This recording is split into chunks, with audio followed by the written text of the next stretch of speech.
Assalamualaikum warahmatullahi wabarakatuh. Saya Mira Amaliana, NPM 104-117-026 dari Fakultas Hukum Universitas Islam Bandung. Pada kesempatan kali ini, saya akan memaparkan penelitian saya yang berjudul Pertanggungjawaban Pidana bagi Pelaku Usaha yang memproduksi dan mendistribusikan produk kosmetik ilegal ditinjau dari Undang-Undang Nomor 36 Tahun 2009 tentang Kesehatan.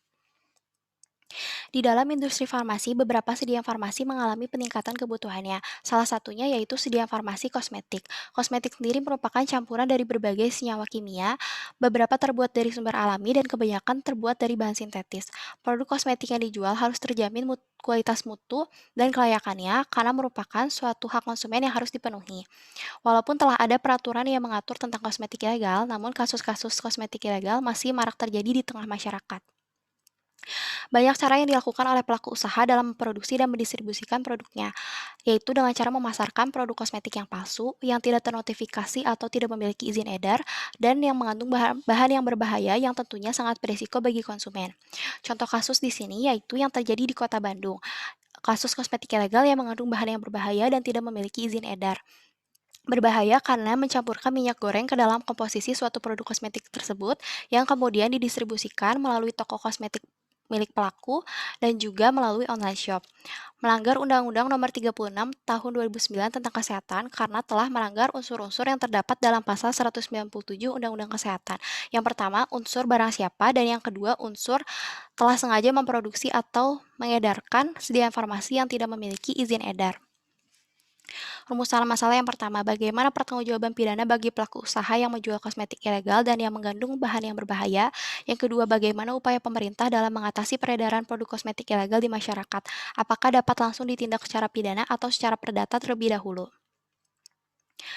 Pembahasan yang pertama, pertanggungjawaban pidana bagi pelaku usaha yang menjual kosmetik ilegal dan yang mengandung bahan yang berbahaya. Pertanggungjawaban pidana sendiri yaitu dapat dipertanggungjawabkannya suatu perbuatan yang melanggar ketentuan undang-undang dengan dibebankan sanksi pidana bagi pelaku tersebut. Pelaku usaha yang memproduksi dan mendistribusikan produk kosmetik ilegal yang pada akhirnya mengakibatkan kerusakan fisik bagi konsumen, maka harus mempertanggungjawabkan perbuatannya atas dasar kesalahan yang dibuat dengan sengaja. Dan pelaku tersebut dijerat oleh pasal 197 junto pasal 106 Undang-Undang Kesehatan.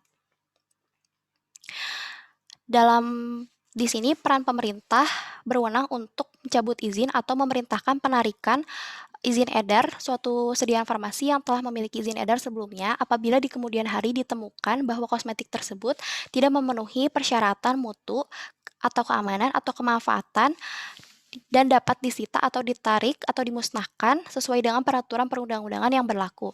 Dan dalam perspektif Undang-Undang Perlindungan Konsumen, pelaku usaha dalam Pasal 7 Undang-Undang Perlindungan Konsumen, pelaku usaha dalam menjalankan usahanya wajib satu beritikat baik, kedua memberikan informasi yang jelas, benar, dan jujur terhadap produk yang akan ditawarkan, yang ketiga melayani konsumen tanpa adanya diskriminasi, yang keempat menjamin mutu kualitas barang yang diproduksi berdasarkan standar mutu barang yang telah berlaku, yang kelima, memberi kesempatan konsumen untuk mencoba atau menguji terlebih dahulu suatu produk tersebut yang kemudian akan diberikan jaminan dan garansi. Pembahasan yang kedua, upaya pemerintah dalam mengatasi peredaran produk kosmetik ilegal. Apakah dapat langsung ditindak secara pidana atau secara perdata terlebih dahulu? Upaya yang pertama yaitu upaya preemptif, yaitu sebagai upaya awal yang dilakukan pemerintah dan BPOM untuk mencegah adanya suatu tindak pidana kosmetik ilegal yang beredar di masyarakat. Upaya ini disebut sebagai sosialisasi bagaimana kosmetik yang aman dan sah untuk digunakan, bagaimana membedakan produk kosmetik yang asli dan yang palsu, dan menanamkan kesadaran pada diri masyarakat bahwa kosmetik ilegal itu sangat berbahaya bagi kesehatan dan dapat mempengaruhi kesehatan. Yang kedua, upaya preventif yaitu upaya pencegahan yang dilakukan oleh pemerintah dan BPOM dalam mengatasi maraknya kasus ilegal, kosmetik ilegal yang beredar di masyarakat.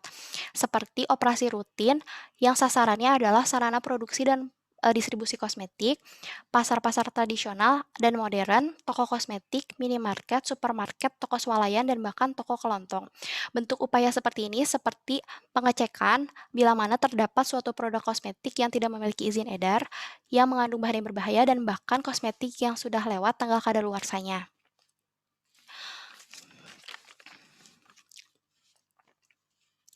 Untuk mengatasi maraknya kasus kosmetik ilegal, bukan hanya peran pemerintah saja, tetapi peran kita juga sebagai masyarakat membantu pemerintah sebagai pihak yang membuat pengaturan yang melakukan pengawasan dan pembatasan iklan yang beredar terutama yang mengandung unsur berbahaya. Tugas kita juga sebagai masyarakat untuk pintar-pintar dalam memilih dan menyaring suatu informasi dari suatu produk.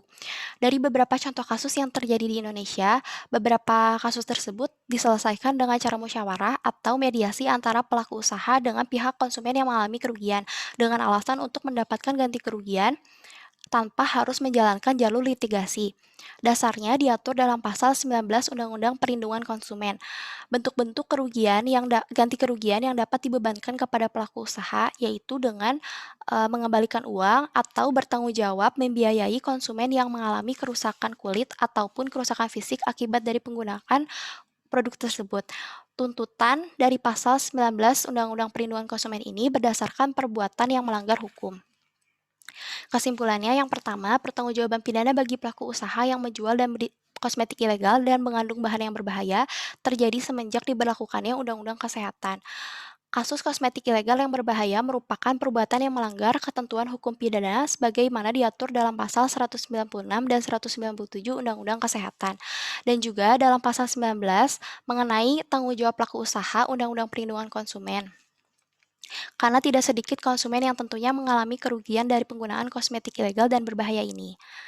Yang kedua, kesimpulannya upaya pemerintah dalam mengatasi peredaran produk kosmetik ilegal di masyarakat yaitu upaya preemptif sebagai upaya awal, pencegahan, dan yang kedua upaya preventif sebagai upaya untuk mengatasi maraknya kasus kosmetik ilegal ini. Tindakan yang diambil untuk menyelesaikan kasus produk kosmetik ilegal dapat secara perdata dengan didasari oleh pasal 19 Undang-Undang Perlindungan Konsumen dan juga tentunya secara pidana dengan merujuk pada Undang-Undang Kesehatan.